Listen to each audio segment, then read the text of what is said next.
thread-like structure composed of DNA and a protein that form in a nucleus when the cell begins to divide, and that carry the genes which determines an individual's hereditary traits. Glory to God. In other words, you were born with certain natural instincts.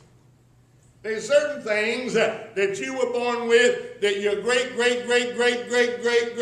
whatever great back there, all the way back into what they tell you today in the college and universities, that man came from a single pair of individuals in the Mesopotamian Valley, somewhere around Baghdad.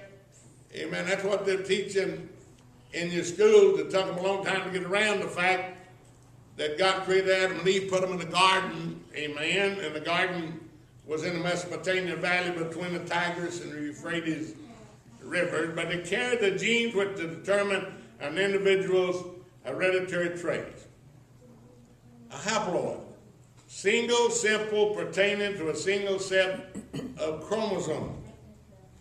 Intricate, glory to God. Curiously, embroidery needlework.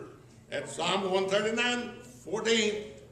Curiously, needlework. What are the scientists saying? That here we are experiencing a thread-like needlework in our DNA and our chromosome. Exome, a segment of DNA that is transcribed to RNA, and it specifies the sequence of a portion of protein. Well, wait a minute, this was all accidental. It was natural selection. It was baloney. Amen. It's impossible they even admit that today. It's impossible for it just to have happened accidentally. It's like taking your watch off and taking it all into little bitty pieces, put it in a pan. How many times you got to throw it up before it comes down to 23 Jewel Boulevard? Yes. Your arm will fall off and you're still throwing up and down. Amen.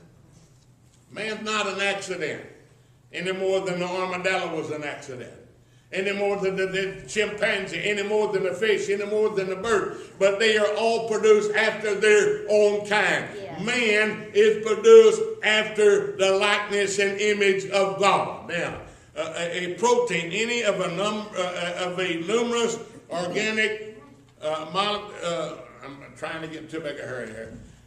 Any of a numerous organic molecules consisting a large portion of the mass of every life form, the final shape and other properties of each protein being determined by the side chains.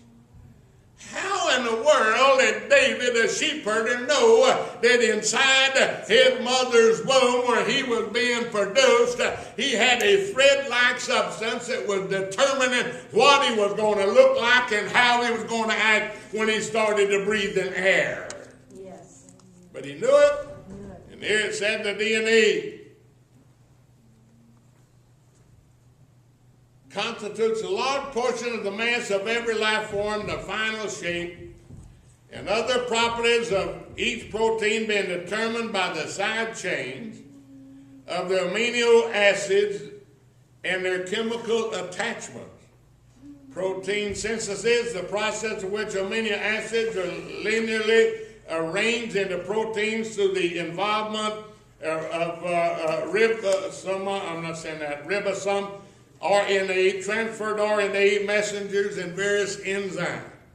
Did you know today, not too long ago, they found out after Mendelssohn, they found out that there is on the side of that protein, there is a little thing called a chain of DNA that determines who and what we are, and it all is numbered just like an embroidery. Amen. Amino acid, the building blocks from which proteins are constructed. Eve, you're the mother of all living. Amen. Not the mother of snakes and squirrels and butterflies, but the mother of all Homo sapiens bipedalist individual that's got the ability to learn and to think. Amen? Amen. DNA. Oh, that's a wonder what is it? Whatever acid.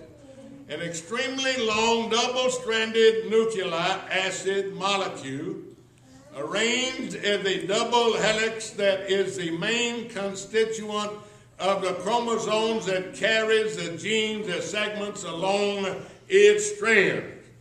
And not only do they have in the newspaper that armadillos and leprosy and something here, but did you know how many of you believe old Ben Laden is dead? Not arguing over whether it should have been or not. Somebody asked me this week, you think it's right or wrong? I don't know, but I shot him.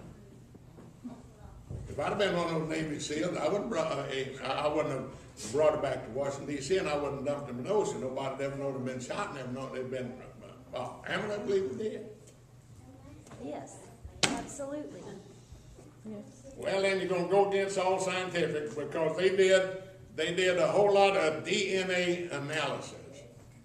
Did you know there have been over 300 people let out of prison in the state of California over the last 20 years by DNA analysis? Yes. They didn't have it a long time ago. They got it now. Yeah. They got it now to where they understand that little strand, that chromosome that's going up over that protein that determines who we are. And did you know that whenever they took those seeds out of who was the name of the little king that I was talking about, when they took out of King Tut's tomb, they could have taken his mummified body and do a DNA sampling, and it would still be today the same as it was then, the same as it was in the beginning of the strain that goes all the way back to Adam and Eve over in the Mesopotamian valley. Why? Because every time a body is produced, every time a neonate is produced, it's produced as an individual. You're not like anyone else. You're entirely different, but you were created in the image and the likeness of God. Yes. God put value in you. Quit devaluing yourself. Yes, amen. Amen. But here, if you don't believe it, it said the chance of a false positive from the DNA testing is approximately 1 in 11.8 quadrillion.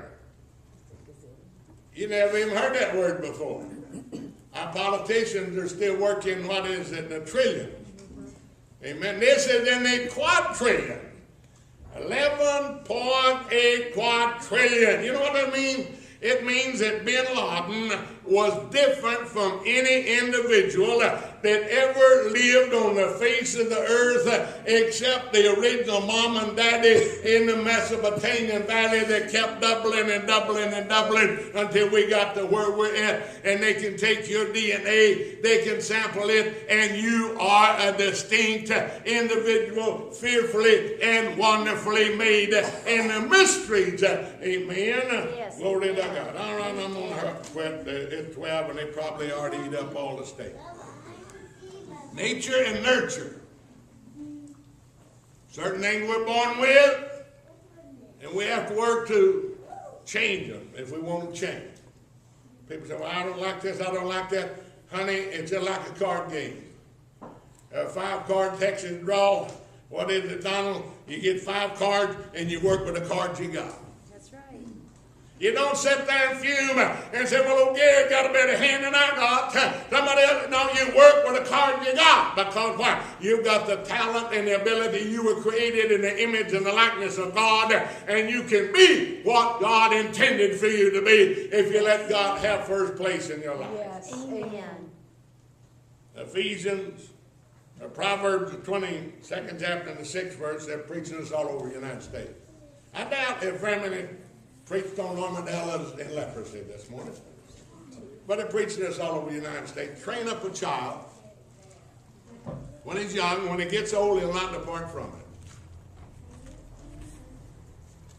Oh, my mom and daddy, they trained me. The time I was 10 years old, I was so far from the old Hartshill Baptist tract that they didn't even want me to come to family dinners.